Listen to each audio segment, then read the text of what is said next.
Hello everyone.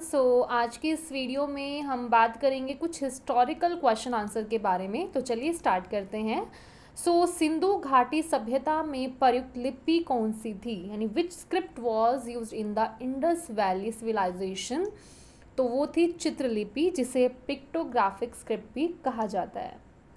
Khajuraho के प्रसिद्ध मंदिर किस वंश के शासनकाल में बने थे। The famous Khajuraho temples were build under the rule of which dynasty.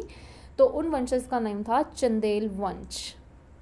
आगे, किस मुगल शासक ने दीन-ए इलाही की स्थापना की थी। विच मुगल रूलर फाउंडेड द दीन-ए इलाही। तो उस शासक का नाम था अकबर।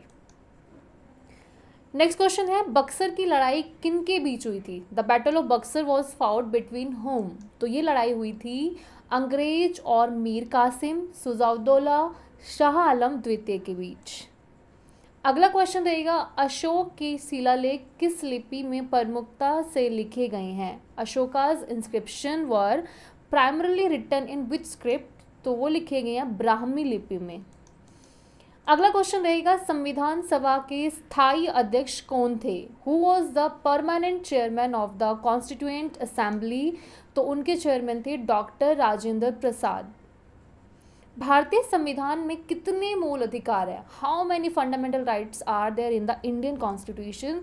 तो वो मूल अधिकार जो है टोटल 6 मूल अधिकार हैं।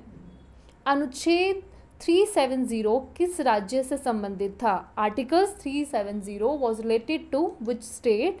तो ये रिलेटेड था जम्मू और कश्मीर से।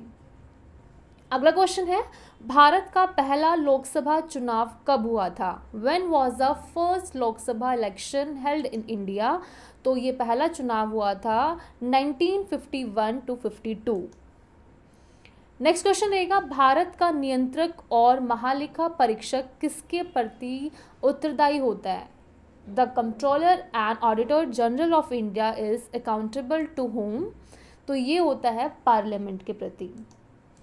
अगला क्वेश्चन रहेगा आपका, भारत का सबसे बड़ा बंदरगाह कौन सा है। Which is the largest port in India.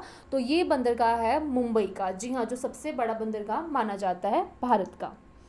अगला है, कर्क रेखा भारत के कितने राज्यों को बांटती है। How many Indian states are crossed by the tropic of cancer. ये जो रेखा बांटती है टोटल 8 राज्यों को काटती है। रेगुर मिट्टी किस फसल के उपयुक्त है, यानी ब्लैक सोल जो है वो किस क्रॉप के लिए सुटेबल मानी जाती है। तो वो है कपास की फसल के लिए। जी हाँ, रेगुलर मिट्टी यानी कि जो ब्लैक सॉइल होता है वो सबसे बेस्ट मानी जाती है कपास की खेती के लिए। भारत में सबसे ऊंचा झरना जो है वो कौन सा है। Which is the highest waterfall in India. तो सबसे ऊंचा झरना जो है वो है कुंजेट मुक्की का, जिसे कुंजिकाई फॉल भी कहा जाता है। लास्ट प्रश्न रहेगा, थार मरुस्थल मुख्यतः किस राज्य में स्थित है। The Thar desert in mainly located in which state. तो ये लोकेटेड है राजस्थान में।